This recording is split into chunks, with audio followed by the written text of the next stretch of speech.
신약 성경 누가복음 3장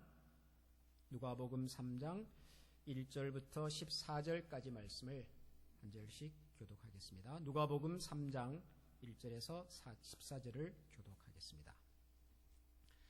디베르 황제가 통치한 지 15해 곧 본디오 빌라도가 유대의 총독으로 헤롯이 갈릴리의 분봉왕으로 그 동생 빌립이 이두레와 드라고니 지방의 분봉왕으로 루사니아가 아빌레네의 분봉왕으로 안나스와 가야바가 대제사장으로 있을 때에 하나님의 말씀이 빈들에서 사가랴의 아들 요한에게 임한 요한이 요단강 북은 각처에 와서 죄 사함을 받게 하는 회개의 세례를 전파하니 선지자 이사야의 책에 쓴 바 광야에서 외치는 자의 소리가 있어 너희는 주의 길을 준비하라 그의 오실 길을 곧게 하라. 모든 골짜기가 메워지고 모든 산과 작은 산이 낮아지고 굽은 것이 곧아지고 험한 길이 평탄하여질 것이요 모든 육체가 하나님의 구원하심을 보리라 함과 같으니라. 요한이 세례받으러 나오는 무리에게 이르되 독사의 자식들아 누가 너희에게 일러 장차 올 진노를 피하라 하더냐. 그러므로 회개에 합당한 열매를 맺고 속으로 아브라함이 우리 조상이라 말하지 말라. 내가 너희에게 이르노니 하나님이 능히 이 돌들로도 아브라함의 자손이 되게 하시리라. 이미 도끼가 나무 뿌리에 놓였으니 좋은 열매 맺지 아니하는 나무마다 찍혀 불에 던져지리라. 무리가 물어 이르되 그러면 우리가 무엇을 하리? 대답하여 이르되 옷 2벌 있는 자는 옷 없는 자에게 나누어 줄 것이요 먹을 것이 있는 자도 그렇게 할 것이니라 하고 세리들도 세례를 받고자 하여 와서 이르되 선생이여 우리는 무엇을 하리까? 이르되 부과된 것 외에는 거두지 말라 하고 군인들도 물어 이르되 우리는 사람에게 강탈하지 말고 거짓으로 고발하지 말고 받는 급료를 족한 줄로 알라 하니라. 아멘. 한 청년이 예수님을 찾아와서 물었습니다. 예수님, 어떻게 하면 영원한 생명을 얻을 수가 있겠습니까? 그러자 예수님께서 대답을 이렇게 하셨습니다. 성경에서 가르친 것처럼 하나님을 사랑하고 이웃을 사랑하라. 그러자 그 청년이 대답을 합니다. 예수님, 그 정도는 제가 어려서부터 잘 지키고 있는 겁니다.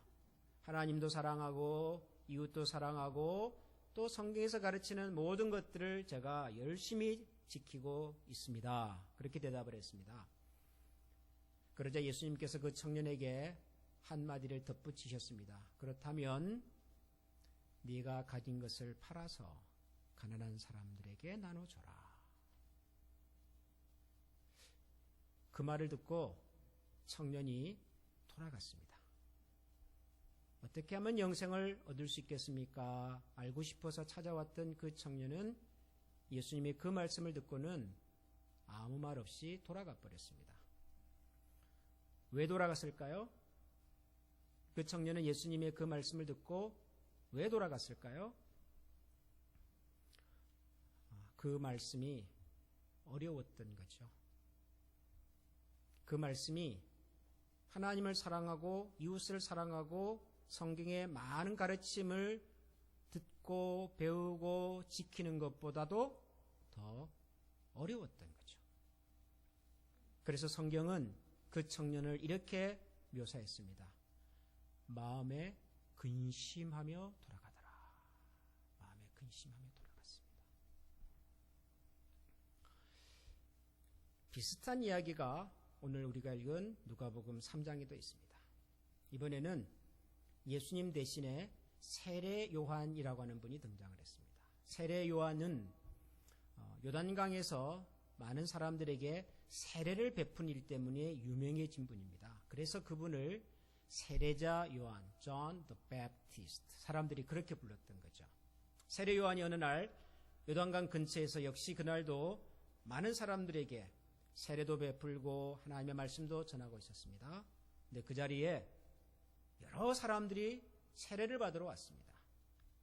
성경에 보니까 많은 무리가 요한에게 세례를 받으러 왔다 그랬습니다. 사람들이 요한에게 세례를 받으러 왔습니다. 그런데 세례 요한이 자기에게 세례를 받으러 온 사람에게 대뜸 굉장히 좀 거친 표현을 써서 말을 합니다. 독사의 자식들아, 누가 너에게 일러 장차올 진노를 피하라고 하더냐. 세례 요한은 자기에게 세례를 받겠다고 나오는 사람들에게 아주 거칠고 험한 말씀을 하셨습니다. 여러분, 이 무리들은 우리가 읽은 누가복음에서는 그냥 무리들, people 이렇게 얘기를 하지만 이 장면을 똑같이 목격하고 기록했던 마태복음에 보면 그 무리들이 서기관과 바리새인들이었다라고 기록합니다. 서기관과 바리새인은 유대 사회에서 종교적인 지도자들입니다. 요즘 같으면은 목사님들, 교회 장로님 이런 분들이죠. 목사님, 장로님 이런 분들이 한 번도 보지 못했던 세례 요한이라는 사람에게 나와서 직접 세례를 받겠다고 나왔습니다. 이분들이 세례를 모르는 것도 아니고 이분들이 성경을 모르는 것도 아니고 이분들이 하나님을 모르는 것도 아닙니다. 그러나 그 당시에 세례 요한이 워낙 유명한 분이었기 때문에 유대 사회에서 가장 영향력이 컸던 분 중에 한 분이 바로 이 세례 요한이었기 때문에 이 세례 요한을 찾아와서 내가 서기관이다, 바리새인이다 이런 거 다 내려놓고 세례를 받겠다고 나왔는데 그런데 그 사람들을 향해서 대뜸 한다는 말씀이 독사의 자식들아, 누가 너희 보고 이 임박할 진노를 피하라고 하더냐. 굉장히 강한 말씀을 하셨습니다. 서기관과 바리새인과 사두개인들에게만 그런 것이 아니고 그 다음에 보면 이런 세례 요한의 말씀은 계속 이어졌습니다. 세리들도 나왔습니다. 세리들은 세무공무원이죠. 이분들도 나와서 세례를 받으러 나왔습니다. 세례 요한 선생님, 우리가 세례를 받으려고 합니다. 어떻게 해야 됩니까? 그러자 세리들에게 세례 요한은 너희들에게는 부과된 것 외에는 더 거두지 말아라. 세무공무원들에게 하는 얘기였습니다. 부과된 것 외에는, 정해진 것 외에는 더 거두지 마라. 군인들도 왔습니다. 군인들도 물었습니다. 세례 요한 선생님, 우리도 세례를 좀 받고 싶습니다. 우리는 어떻게 해야 됩니까? 그러자 군인들에게는 이렇게 말했습니다. 너희들은 다른 사람을 강탈하지 말고 거짓으로 고발하지 말고 받는 급료를 촉한 줄로 알아라. 무슨 내용인지 모르겠지만 분위기 자체가 굉장히 셉니다. 종교 지도자들에게는 독사의 자식들아 그러질 않나요? 세리들에게는 너희들은 정해진 것 외에는 더 거두려고 하지 마세요. 군인들에게는 힘 좀 있다고 다른 사람을 겁박하고 거짓으로 고발하고 그러지 마세요. 여러분, 세례 요한은 왜 이렇게 강한 얘기를 했을까요? 세례 요한은 자신에게 세례받겠다고 나왔는데 요즘 같으면 이런 거죠. 예수 믿겠다고 교회를 찾아온 겁니다. 하나님에 대해서 알고 싶다고 교회를 찾아온 겁니다. 그런데 교회가 그러는 거예요. 실례지만 무슨 일을 하세요? 예, 제가 세무서에서 일합니다. 그래요? 정한 거 외에는 더 거두려고 하지 마세요. 예수 좀 믿겠다고 나왔는데 교회에서 한다는 얘기가 그래요. 뭐 하시는 분이세요? 제가 공무원입니다. 힘 좀 있다고 어디 가서 그 힘으로 자랑하고 남용하고 그러지 마세요. 여러분, 만약에 교회에서 그런 얘기 들으면은 여러분 그 교회 다니시겠어요? 저 같으면 나중에 다시 올지는 몰라도요. 그날은 돌아가겠어요. 기분 안 좋잖아요. 세례 요한에게 세례받겠다고 나온 사람들입니다. 이 사람들이.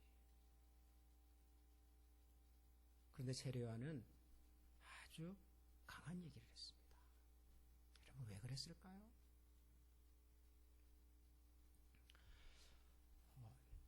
우선 세례 요한에게 세례받겠다고 나온 이 사람들의 정체가 사실은 좀 궁금합니다.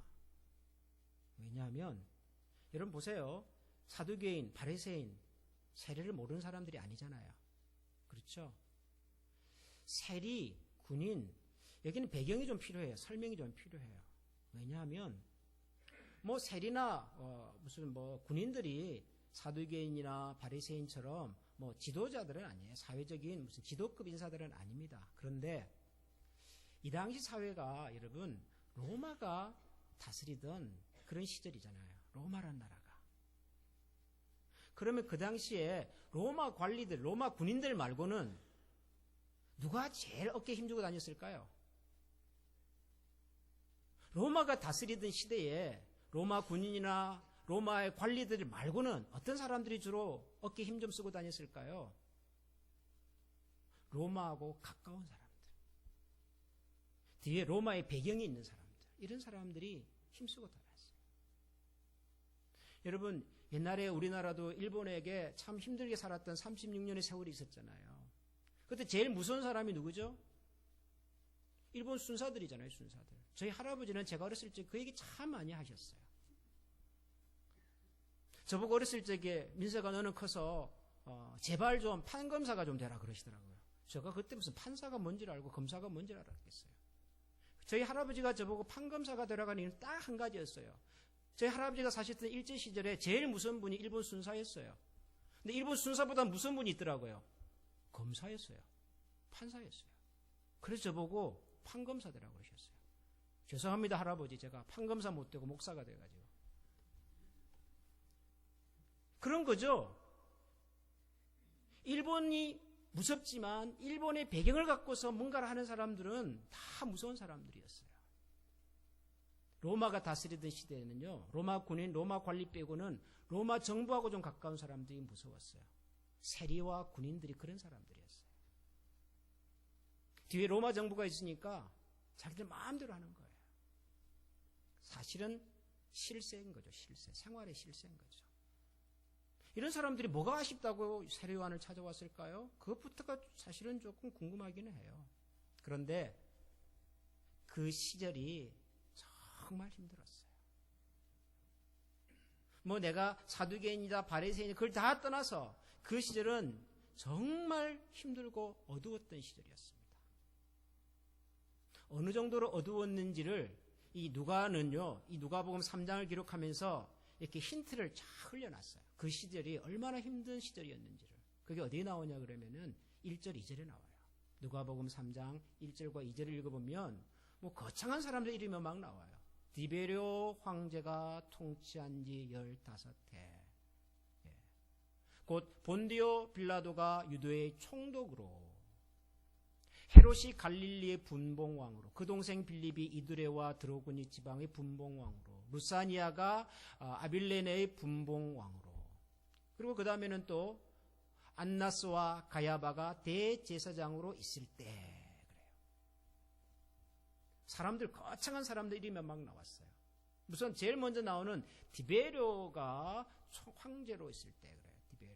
디베료 황제는요 로마의 두 번째 황제입니다. 로마의 첫 번째 황제가 누구였죠? 지난주 우리가 누가복음 같이 읽었잖아요. 가이사 아구스토, 아우구스투스라고 하는 전설적인 황제. 그 황제를 이어서 두 번째로 로마의 황제가 된 사람이 디베료입니다. 근데 이 디베료는 로마의 황제 중에서 역사상 가장 포악했던 황제 중에 한 사람입니다. 뭐 네로 황제 못지않게. 그러니까 디베료 황제가 다스리던 시절 그러면요, 일단 로마의 지배를 받는 모든 식민지 국가에서는요, 무서운 불. 그 다음에 등장한 이름이 뭐죠? 본디오 빌라도가 유대의 총독으로 있을 때. 황제가 직접 다스리지 않았고 황제가 다스리는 모든 지역에 로마 정부가 파송했던 총독들이 있었잖아요. 본디오 빌라도가 유대의 총독으로 있을 때. 무시무시하던 시절이다 그 말이죠. 자, 이제 로마가 우리를 그렇게 지배하고 그것도 아주 압제하고 있을 때 그런 얘기죠. 그 다음에 등장한 이름을 볼까요? 헤롯이 갈릴리의 분봉왕으로, 그 동생 빌립이 이드레와 드로그니스의 분봉왕으로, 루사니아가 또 분봉왕으로. 분봉왕 그러죠. 발음도 어렵습니다. 분봉왕이라고 하는 것은 로마가 이 유대 지역 이스라엘을 다스릴 때 자기들이 직접 다스리면은 그 유대인들의 저항이 있잖아요.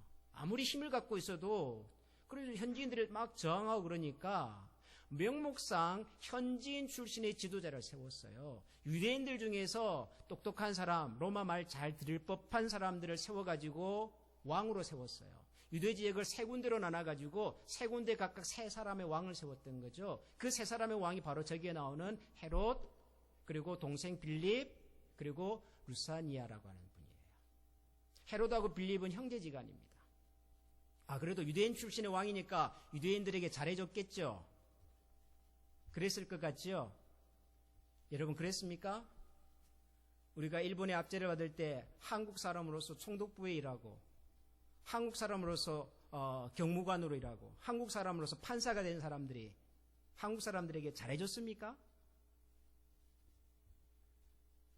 독립운동하는 사람들을 잡아가는 사람들은 주로 한국계 경찰이었고요. 그런 사람들에게 사형 재판을 내렸던 선고를 내렸던 사람들도 한국인 판사들이 많았습니다. 피부로 와닿죠? 무슨 얘기인지. 문봉왕 세 사람이 유대인 출신이라고 유대인 편이 아니죠. 어떻게 하든지 자기들의 안위를 생각하고 로마에 잘 보여가지고 백성들을 수탈했던 지도자들입니다. 나라를 빼앗겼는데요. 그럼 국민들은 국가의 지도자들을 기대하게 되는데 지도자들 중에 백성들을 위하는 사람이 없었던 거죠. 그 다음에 등장하는 이름은 제사장 두 분의 이름입니다. 안나스와 가야바, 대제사장입니다. 여러분 원래 대제사장은 한 분입니다. 한 분.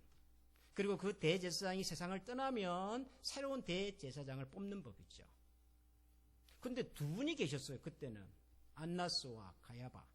이 안나스와 가야바는 예수님께서 십자가에 달리실 때도 등장합니다. 이 이름은 안나스와 가야바. 그 시절의 대제사장, 현직 대제사장이 가야바입니다. 가야바. 그런데 안나스도 대제사장이었습니다. 전임 대제사장입니다. 그런데 전임 대제사장이 살아있을 때 자기 후임을 임명을 했습니다. 가야바를. 왜 임명했을까요? 가야바는 안나스의 사위입니다. 대제사장직을 어떻게 한 거죠? 세습한 거죠. 세습. 대제사장이라고 하는 권리를, 고난을 자기 사위에게 나눠준 겁니다. 교회의 어른들이 이러고 있었습니다. 세상의 지도자가 소망을 주지 못한다면 그래도 사람들은 교회의 지도자, 종교 지도자들을 기대하게 됩니다. 그런데 교회의 지도자들이 이랬습니다. 그런 시절 사람들이라면 어디다가 소망을 둬야 될까요? 로마 군인과 정부들이 우리를 못 살게 만들고 그렇다고 우리 민족의 지도자들 중에 좀 정신이 똑바로 박힌 사람이 있는가 찾아봤더니 다 자기를 살 길만 찾아다니고 그래서 교회를 찾아왔는데 교회도 한통속이에요. 어디로 가야 되죠? 사람들이 희망을 발견하지 못했습니다. 살 길을 찾지 못했습니다. 그러던 어느 날 갑자기 요단강가에 한 사람이 등장을 했는데 범상치 않아요. 얘기가 날카로워요. 교회에서도 듣지 못하고 세상에서도 듣지 못하고 신문과 뉴스에도 나오지 않는 얘기를 해요. 그래서 사람들이 몰려들기 시작했습니다. 그분에게 세례를 받고 그분이 주시는 가르침을 들어보고 싶어서 나오는 거예요. 지금 그 시절이, 그 세대가 너무도 힘들고 희망을 둘 곳이 없어서 하나님의 말씀을 전한다는 사람이 있다니까 그 말씀 한번 들어보려고 사람들이 나오는 거예요. 살아보겠다고 나오는 거예요. 살고 싶어서 나오는 거예요. 호구지책으로 세무공무원으로 일도 해야 되고 군인으로서 또 이렇게 월급도 받으면서 일도 해야지만 여기에 우리의 삶의 희망이 없으니까 하나님 말씀 한번 들어보고 세례받고 새로운 인생 한번 살아보겠다고 나오는 거예요. 살아보겠다고 나온 사람들이에요. 근데 살아보겠다고 나온 사람들에게 요한이 하는 얘기가 이 말들이에요. 바리새인 사두개인들에게는 두 벌 옷 있으면 한 벌 없는 사람에게 주십시오. 음식 여유가 있으면 가난한 사람들에게 나눠 주십시오. 세리들에게는 부과된 것 이상으로 더 거두려고 하지 마십시오. 군인들에게는 힘 있다고 그 힘으로 약한 사람 겁박하고 고발하고 그러지 마십시오. 아니, 이 사람들이 지금 다 예수 믿고 잘 믿어보고 그리고 하나님의 은혜 가운데 한번 살아보겠다고 나온 사람들인데 세례 요한의 이야기는 너무너무 쉬운 얘기예요. 옷 2벌 있으면 하나 나눠주세요. 세금 더 거두려고 하지 마세요. 군인이라고 힘자랑하지 마십시오. 이게 세례 요한이 예수님 잘 믿어보겠다고, 하나님 잘 믿어보겠다고, 내가 좀 새롭게 살아보겠다고 하는 사람들에게 했던 이야기의 전부예요. 여러분, 기독교 신앙이라고 하는 것이 거창한 얘기가 아닙니다. 하나님을 믿는다고 하는 것이 무슨 복잡한 얘기가 아니에요. 성경을 몇 번을 읽어야 하고, 일주일에 금식을 몇 번 해야 되고, 전도, 단기 성경. 여러분, 그게 아니에요. 하나님을 믿는다, 내가 거듭난다, 새로운 인생을 살겠다고 하는 것은 내게 무엇이 잘못됐고 무엇이 틀렸는지를 안다면 그것을 고치는 거라고요. 돌아서는 거라고요. 바꾸는 거라고요. 그날 세례 요한이 요단강에 샜던 그 메시지를, 그가 베풀었던 세례를 성경은 정확하게 이렇게 말합니다. 죄 사함을 받게 하는 회개의 세례 그래요. 회개의 세례. 회개가 뭐죠? 회개? 여러분, 회개가 뭡니까? 주여 나는 죄인입니다. 나를 떠나소서. 가슴을 막 치면서 기도하는 게 회개입니까, 여러분? 이런 뭐가 회개죠? 나는 죽을 죄를 졌습니다. 나는 정말 보잘 것이 없습니다. 하나님, 나는 죄인입니다. 막 나와가지고 그렇게 기도하는 게 여러분 회개입니까? 여러분, 회개는 뭐죠? 회개는 바꾸는 겁니다. 바꾸는 거. 회개는 돌아서는 거예요. 회개는 포기하고 시선과 마음을 더 이상 두지 않는 게 회개라고요. 여러분, 왜 이 세례를 회개의 세례 그랬을까요? 세례란 말하고 회개를 왜 같이 붙여가지고 성경이 우리에게 얘기를 할까요? 여러분, 세례는 뭐죠? 여러분, 세례 받으셨잖아요, 대부분. 세례가 뭡니까? 뭐가 세례입니까? 교육 몇 주간 받아가지고 시험 통과하고, 그리고 목사님이 이렇게 물 뿌려주면, 혹은 침례 받으면, 여러분, 그러면 그게 세례가 되는 건가요? 세례는 기본적으로 2가지 의미가 있습니다. 첫 번째는 죽는 겁니다. 세례란 말이 원래 우리가 영어로 baptism, baptize라고 하는 말이 원래 말은요, 물속에 잠그는 거예요. 물속에 들어가는 거예요. 물속에 들어가면 사람이 보이나요? 안 보이나요? 안 보이는 거죠. 요단강에서 세례를 그렇게 줬습니다. 세례 요한은 자기에게 세례받으러 나온 사람들을 요단강으로 불러다가요, 요단강 물에다가 잠궜어요. 물속에 사람이 들어가 버리는 거예요. 죽는 거예요, 죽는 거. 세례의 첫 번째는요, 죽는 겁니다. 2번째는 뭐죠? 계속 있으면 진짜로 죽잖아요. 그래서 이렇게 세워야죠. 물에서 다시 살아나는 겁니다. 세례의 2번째 의미는 살아나는 겁니다. 죽는 것이고 다른 하나는 사는 것입니다. 뭐에 대해서 죽는 거죠? 죄에 대해서 죽는 것이고, 옛것에 대해서 죽는 것이고, 틀리고 잘못된 것에 대해서 죽는 거라고요. 산다는 것은 뭐죠? 그 말 그대로 새로운 것에 대해서, 새로운 인생과 새로운 소망을 가지고 사는 거잖아요. 고린도전서 10장을 읽어보면 이 세례라고 하는 것을 아주 드라마틱하게 보여준 내용이 나옵니다. 그럼 뭐냐 그러면은 사도 바울이 세례를 설명할 때 구약 성경에 나오는 홍해 사건을 가지고 설명을 합니다. 모세와 함께 홍해를 건널 때 다 세례를 받았다 그럽니다. 여러분, 홍해 사건을 한번 기억해 보십시오. 유대 백성들이, 이스라엘 사람들이 이집트에서 나와서 홍해 바다를 건너서 가나안으로 가지 않습니까? 온 이스라엘 백성들이 모세와 함께 그 바닷속으로 걸어 들어가는 겁니다. 여러분, 홍해가 갈라졌다고 가정을 한번 해보십시오. 여러분 눈앞에 지금 홍해가 갈라졌어요. 이 레이크 이어리가 갈라졌어요. 우린 여기서 더 이상 못 살고 북쪽으로 가야 되는 거예요. 캐나다 온타리오 지역으로 가야 되는 거예요. 갈 길이 막혔는데 레이크 이어리가 갈라져요. 들어가야죠. 들어가기는 들어가는데 여러분, 기뻐서 들어갑니까? 아니면 두려운 마음으로 들어갑니까? 저 같으면 두려운 마음으로 들어가겠어요. 갈라진 이 물이 언제 다시 만날지를 모르잖아요. 이 호숫바닥이 어떻게 되어 있을지를 모르잖아요. 얼마나 가야 될지는 모르잖아요. 얼마나 두려웠겠어요, 여러분. 이스라엘 백성들이 갈라진 홍해를 들어갈 때 기고만장해가지고 노래 부르면서 가지 않았어요. 죽을지도 모른다. 내가 들어가겠지만 살아나올지는 모른다. 장담할 수 없다. 그런 마음으로 들어가는 거예요. 홍해를 그렇게 건너는 겁니다. 그런데 감사하게도 그 홍해를 다 건너고 건너편 가나안 땅에 도착을 하는 겁니다. 비로소 가나안 땅에 첫 발을 내딛는 순간 그들의 마음속에 무슨 생각이 들었을까요? 살았다. 살았다. 드디어 살았다. 홍해를 건넌다고 하는 것은 그런 것이었습니다. 이집트로부터는 내가 죽는 거예요. 더 이상 이집트는 돌아도 안 보겠다는 거예요. 떠나겠다는 거예요, 이집트는. 그러나 새로운 땅, 약속의 땅 가나안을 향해서 내가 살겠다는 겁니다. 이게 홍해였습니다. 그런데 성경은 그 홍해를 세례래요, 세례. 우리가 떠나는 거예요. 틀린 것과 잘못된 것을 이제 버리는 거라고요. 뒤로도 돌아보지 않는 거죠. 그런데 사두개인들, 바리새인들, 하나님을 잘 안다고 말하는 사람들, 세리들, 군인들, 하나님을 믿는다고 말하는데 떠나지를 않았어요. 버리지를 않았어요. 돌아서지를 않았어요. 사두개인과 바리새인들은 옷이 2벌 있었는지 20벌 있었는지 모르겠으나 여유가 많았던 것 같아요. 그런데 나누지 않았어요. 세리들은 자기들 뒤에 로마 정부가 있다는 것만 믿고 자기들에게 부과된 것 이상으로 거뒀습니다. 더 거뒀습니다. 너무너무 그 세무 공무원들의 폭정이 심해서 사람들이 세리를 사람 취급을 안 할 만큼.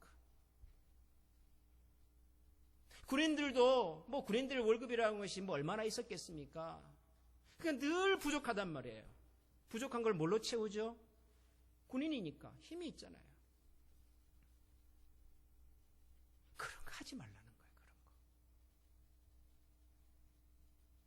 만약에 이 세례 요한이 오늘날 우리를 찾아와서 말한다면 뭐라고 얘기했겠습니까? 학생이 교회 와서 목사님 저 세례 받고 싶습니다. 그러면은 세례 요한 같은 뭐라고 얘기했을까요? 정직하게 공부해라, 정직하게. 성적 올리고 싶다고 이렇게 컨닝하거나 다른 친구들을 막 짓밟고 올라가고 그러지 말고 정직하게 공부해라, 정직하게. 그러는 거예요. 장사하는 분이 와서 목사님 제가 세례 받고 싶습니다. 그럼 뭐라고 말했을까요, 세례 요한은? 성실하게 일하시고 정직하게 세금 내시고 정직하게 물건 파십시오. 그렇게 얘기하는 거예요. 그렇게 얘기하는 거. 정직이 뭔데요? 성실이 뭔데요? 그건 사람마다 다 다르니까 어디까지가 정직이고 어디까지가 성실이고 그건 모르겠어요, 저도. 근데 적어도 이런 거는 아니잖아요. 하나에 2,000원 하던 마스크가 왜 갑자기 2만 원, 3만 원이 되죠? 목사님 장사를 안 해봐서 그렇죠. 원래 자본주의라는 게 찾는 사람 많고 공급하는 물건이 적은 값은 오르는 거예요. 저 그 정도는 알죠. 3,000원짜리가 5,000원짜리 있다면 그건 제가 이해하겠어요. 근데 3,000원짜리가 3만이 되고 5만이 되는 것은 저는 그건 이해가 안 돼요. 더군다나 누군가의 생명이 담겨있는, 걸려있는 문제라면 그거는 또 좀 지나친 거 아닌가요? 여러분, 우리가 예수님을 믿는다, 하나님을 믿는다고 하는 것이 대단한 게 아니에요. 세례 요한은 대단한 얘기 하지 않았습니다. 세리에게는 네가 그래도 히브리 사람으로 로마 정부의 앞잡이가 되고 이 세무 공부 말이 되냐? 야, 그거 집어쳐. 그거 세리하지 마. 세례 요한이 그런 얘기는 안 했어요. 누군가는 해야 될 일이기 때문에 하는 거예요. 세리도 필요한 거죠. 군인도 필요하죠. 누군가는 힘들고 어려운 일이지만 누군가는 해야 돼요. 그러나 하나님께서 우리에게 이 일을, 이 자리를 맡기셨다면 하나님 앞에서 정직하고 성실한 마음으로 하라는 거예요.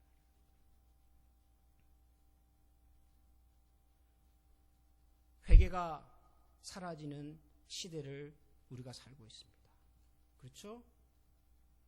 교회에서 회개의 이야기를 잘하지 않는 신앙생활을 우리가 하고 있습니다.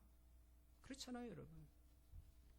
한 사람이라도 와주는 게 감사한데 거기다가 대고 회개를 얘기하고 바꾸라 그러고 돌아서라 그러고 그런 얘기를 뭐하러 해요? 교회가 점점 그렇게 가고 있습니다. 성경을 점점 그렇게 얘기하고 있습니다.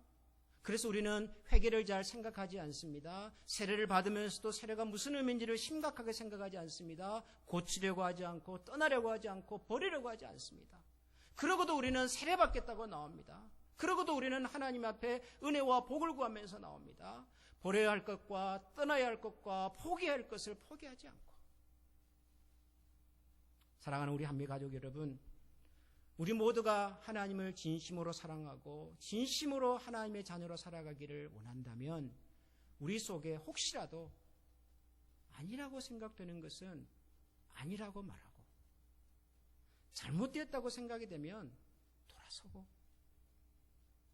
그리고 정말 하나님께서 기뻐하시는 일이 아니라고 생각이 되면 과감하게 포기하고. 여러분, 그것이 성경이 우리에게 말하는 회개의 세례라고 저는 믿습니다.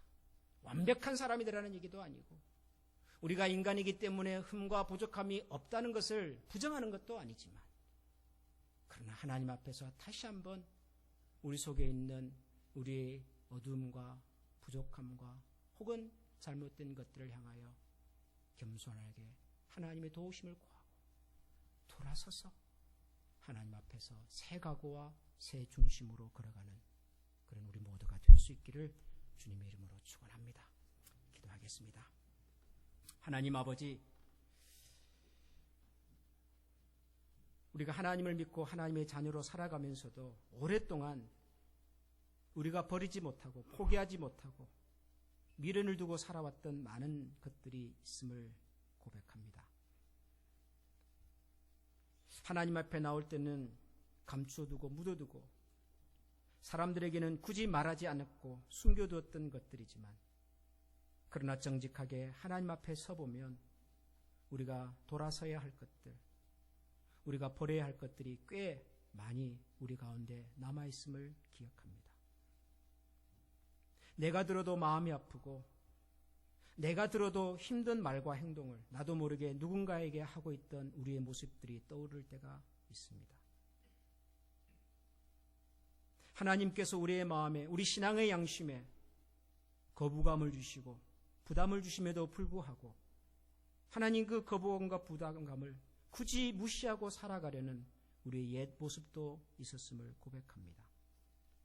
하나님 아버지, 오늘 저희들에게 주신 이 말씀을 다시 한번 가슴에 새기고, 하나님, 우리가 하나님을 사랑하고자 하는 그 마음과 그 중심이 진심인 것을 알기 때문에 그 진심에 걸맞는 열매를 저희들에게 허락하여 주시옵소서.